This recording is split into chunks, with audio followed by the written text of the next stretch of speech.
to the end of the table, pick up the ballot, and you vote. Thank you. Next vote.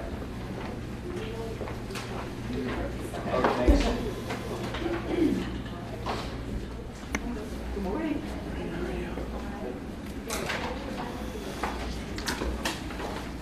Well, since it was founded, Super Tuesday, which has now existed for decades, has been the turning point in most nomination races.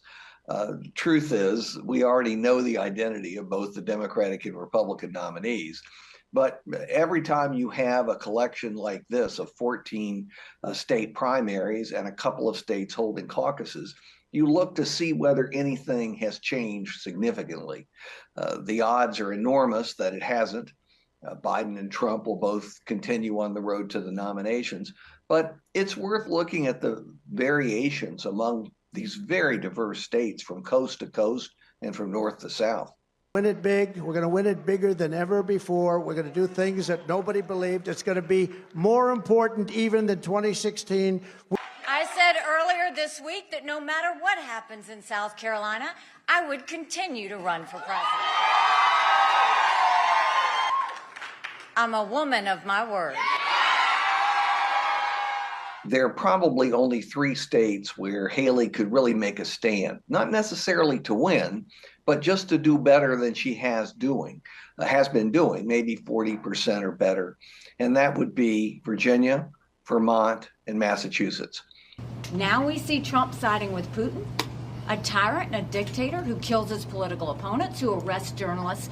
The reason I think there is some potential for Haley to do well, not to win, but to do well, is because the voters who dislike Trump the most tend to be women who live in suburbs and who are well educated.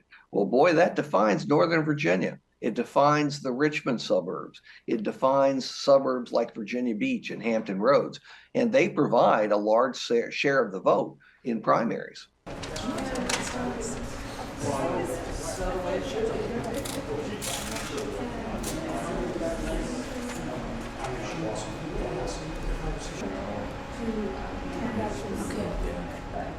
Even California, people have asked me, well, surely Haley is competitive in California. No, she isn't. It's going to be one of her worst states because of the rules, which encourage large numbers of delegates to be allocated to the overall winner. And there's no question that Trump is going to win in California. And second, because the turnout is relatively low in California in Republican primaries, and Republicans in California are very conservative. People forget that. And never forget, our enemies want to take away my freedom, because I will never let them take away your freedom, and I'm never going to let it happen. So far, Trump's problem is going to be consolidating the Haley vote. I don't know if you call it a Republican vote, but he has to get a large majority of the Haley vote, and so far, he is failing to do so. They indicate probably about half, sometimes 40% of the Haley vote, that they will not support Trump in the fall. Now, this is February. Hey, everybody, how are you? Hello, Raleigh. The storm clouds for Biden are, first of all, the lingering effects of inflation. That is still a major problem on his plate. Second, there's no question that age has become a fundamental of this election. Not that Donald Trump is very much younger. It's just that Biden shows his age more. And then third, you'd have to include the Middle East crisis. It shows no sign of really ending.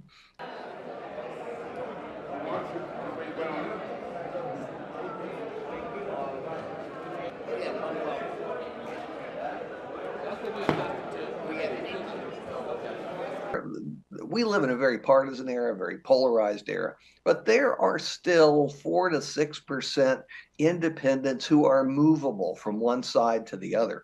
And it's obvious already that in 2024, these people, these independents, are going to be looking at both Biden and Trump and saying, I don't really want either one, but I have to pick one. And yes, some of them will vote for. So then the pragmatic voters gravitate again to one of the two-party candidates, major party candidates. So who will they vote for? The one that irritates them the least. You know, it is sort of the first time that We have people all over the place at the same moment in time who've been exposed to the same amount of information in the same context, casting ballots. And so I think it is, it is a focal moment for those.